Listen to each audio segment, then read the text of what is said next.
Hello and welcome to FTTR. I am Hugh McQuaid, and I just got done finishing Money in the Bank 2021, and this is going to be my thoughts on the show. I'm going to tell you my thoughts on the show as a whole, go into a few specific elements, what I liked, what I didn't like. If you haven't seen these before, hit subscribe, you'll see more. There's more on my channel, there's probably a playlist. Check it out right now. So shall we get into the show? Money in the Bank, first show back with WWE with a proper crowd. I mean, we had SmackDown, this is the first pay-per-view. A lot of matches for this card. Now, overall, was it a success? Yes, I would say this is a incredible success. Personally, I think it was a brilliant show with a few missteps for my taste. I know I'm probably not going to be the popular opinion, but there were some matches on the show that I absolutely loved. Now, shall we get into it? Starting with, I didn't see the pre-show match. I'm really sorry, terrible fan. I didn't see the Usos versus the Mysterios. I can only assume with those two teams it was good.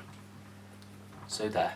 Starting off with the women's Money in the Bank, I thought this was okay. I didn't think it was great. I thought some of the spots were a bit wonky, a bit sort of slow, especially, Tamina and Natalya. You two didn't really steal the show. But for me, the real stars of the show here were Naomi and Liv Morgan, especially Liv Morgan. I thought Liv Morgan had some amazing sequences in this match, and I was shocked when she didn't win personally. I really thought she was going to win the briefcase, but no, Nikki ASH as they're now calling her. They could just call her Nikki Ash, but that would be too easy. She won the the briefcase, in a match, in a finish that was a bit... I get why everyone likes it, because it's something we haven't seen in Money in the Bank before, where someone just sort of climbs up and grabs it. I know that sounds like it happens in every Money in the Bank, but the way every other competitor was on there and she just climbed over and got it, I like the idea of it. I just thought it made some of the women in the match look a bit stupid, because you can see them looking up at Nikki Ash, you know what I mean. You can see them looking up and not doing anything, was my main issue with it. So it made them look a bit stupid, like they could have just knocked her or something like that.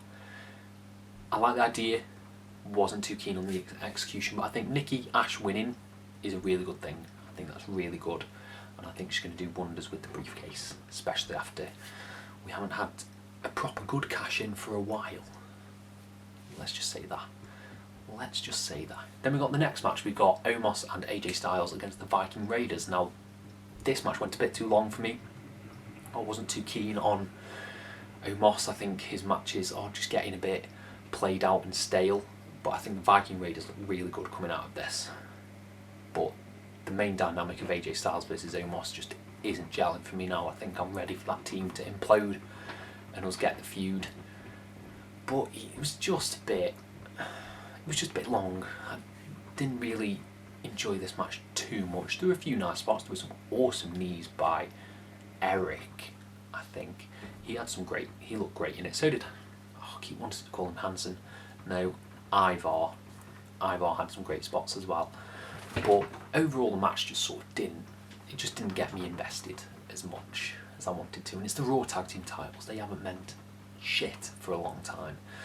So they need to do some good building to make this feel more relevant. I'm hoping when RK Bro eventually get those belts, they will feel like that. Then we got this match, Bobby Lashley versus Kofi Kingston for the WWE Championship, and this was possibly my favourite match of the night. I went into this expecting it to be similar to Daniel Bryan versus Brock Lesnar from Survivor Series 2018. It was not. It was more akin to Brock Lesnar versus John Cena at SummerSlam. It was just an absolute squash of Kofi Kingston, and it was a brutal squash, and I loved every second of it. Not that I don't like Kofi Kingston, but I just thought this made Bobby Lashley look so good, and it was so unexpected that I just loved it every second. This is one of my matches of the year. I know that might be a bit weird because it's a squash, but it was just so good. Like the fall away slams, the endless dominators from Bobby, and then eventually just making him pass out in the Hurt Lock. It was just terrific. I thought this was incredible, and it was my match of the night, personally. I know that might be a bit weird and contrary to some of the other matches on this show, but yeah, it was great. I loved it. Then we had the Raw Women's Championship. We had Charlotte versus Rhea. This match was also great. I didn't think this was going to be good at all, because the story's been terrible. It has been horrific, but they had an insanely good match. It was like NXT caliber by the end. It was an NXT caliber match, and that's the sort of work rate that I'm really into. And it was just, some of the spots again were great. The top rope natural selection was great, targeting Rhea's leg, and then eventually making a tap out. It sort of made up for the Hell in a Cell match. Sort of. It was a really good showdown. And yeah, Charlotte won. I'm hoping this puts a bit more focus on the Raw Women's division, because it's not been terrific, to say the least. But I can't complain about this match in the slightest. As an overall, just isolated instant match. Again, this is one of my favourite matches of the year, one of my favourite women's matches, one of my favourite just matches in general. I really love this. I think it's up there personally for me with the Britt Baker Thunder Rosa match, or the Bianca Sasha match from WrestleMania. I thought it was great. Really good stuff. Then we got just another banger, and it was the men's Money in the Bank match. This was just insane, and it showed why aren't they pushing Ricochet. Ricochet is a star. He is an absolute mega star, and they are doing absolutely nothing with him. That diving flip that he did out the ring was just insane. It was beautiful. And then you've got, like, I don't know, Kevin Owens going through the ladder, Kevin Owens getting a Falcon Arrow onto an upright ladder. This match was off the chain. It is one of the best Money in the Bank matches I've ever seen. Maybe my favourite. It's like top. It's top with some of the previous WrestleMania matches that I just hold dear, like the WrestleMania 25 Money in the Bank match I love, and the WrestleMania 24 and I think 23. I really love those three. But this is up there. This was just phenomenal stuff, and I think everyone came out of it looking great, especially Big E. And Big E's the one who won the Money in the Bank briefcase, and he's going to be challenging for the title. That's awesome.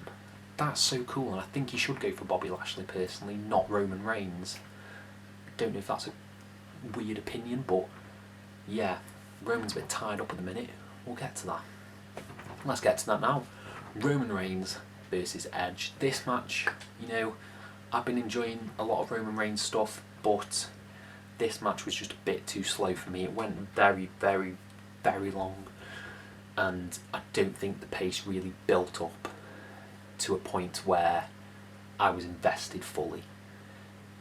Specifically, I'm talking about that headlock that went on for absolutely fucking ages. Now I get you've got to work the crowd and stuff like that, but this just felt like a rest hold for the sake of having a rest hold, and it lasted it felt like 5 to 7 minutes. It definitely wasn't that long, but it felt like it went on for ages, and that really sort of killed my enjoyment of the match, because I was just switching off. I just didn't know what was happening. And the finish was nice. Got a bit overbooked with Seth, the Usos, Rey Mysterio and Dominic Mysterio all coming down and somehow interfering, and then ref bump. It was a bit cluttered. But I did like Roman eventually picking up the win. I think that's the right choice, only to be challenged by John Cena. John Cena came down looking great. He's in great shape, and he just looked absolutely, sorry, I'll turn that off for the last bit. He just looked absolutely terrific, and the fact that he didn't say a thing to Roman, he just simply gave him the "you can't see me," I think that was perfect. I want to see the rebuttal, I want to see the promo wars, because this is a feud that I actually weirdly hold close to my heart. The No Mercy 2017 Roman Reigns John Cena feud, mainly for that one interaction where Kurt Angle was the GM, and that war of words. For some reason that's just stuck with me, and I'm really into this pairing again, with the dynamics being a bit shifted. I think it's going to be great.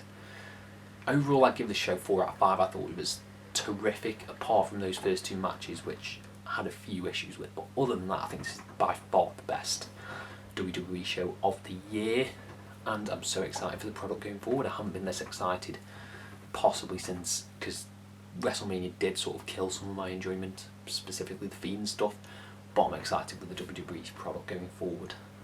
I really am, and I think that's exactly what they needed. So let me know what you thought of the show down in the comments below, and I will try and reply to every single one.